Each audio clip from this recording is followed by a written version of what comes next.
Маскамызды жасайық. Біздің маскамызға қажетті екі ғана зат. Оның бірі ақжелкен, яғни орысшасы петрушка. Ал екіншісі қаймақ болады. Петрушкамызды жақсылап жуып, ұсақтап турап аламыз. Бізде біраз қасықтай жуу қажет.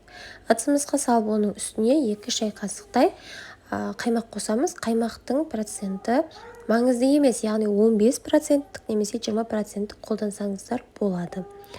Екеуін жақсылап араластырып, бетін жауып 20 минутқа қалдырамыз. Осы аралықта петрушканың, яғни ақжелкеннің құрамындағы витаминнің барлығы қаймаққа сіңіп өтетін болады.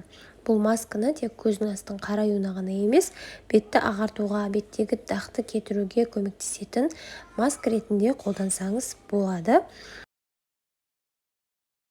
Қайшымен осылай патчиге ұқсастырып қырқып аламыз.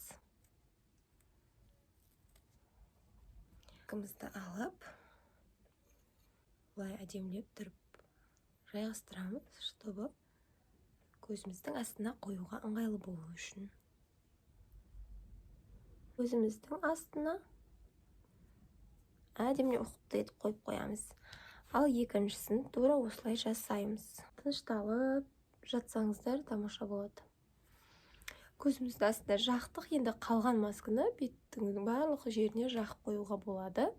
Бұл бет ағаруына да жақсы көмектеседі дедім. Жаңа қара дақ бар жерге осылай жағып қойсаңыз да болады.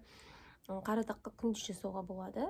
Кішкене ғана жасап қойып, қара дақтың бетіне осыны ватный дискке әдемілеп жағып қойып қойсаңыздар, жабыстырып қойсаңыздар болады. Бірақ қара дақты, ханымдар, қара дақты кетіруге арналған маска жасадыңыз ба, міндетті түрде SPF крем қолданыңыз. SPF крем бізде қара дақты кетіруге арналмаған. Көбісі ойлайды екен, кетіруге арналады, көмектеспейді деп.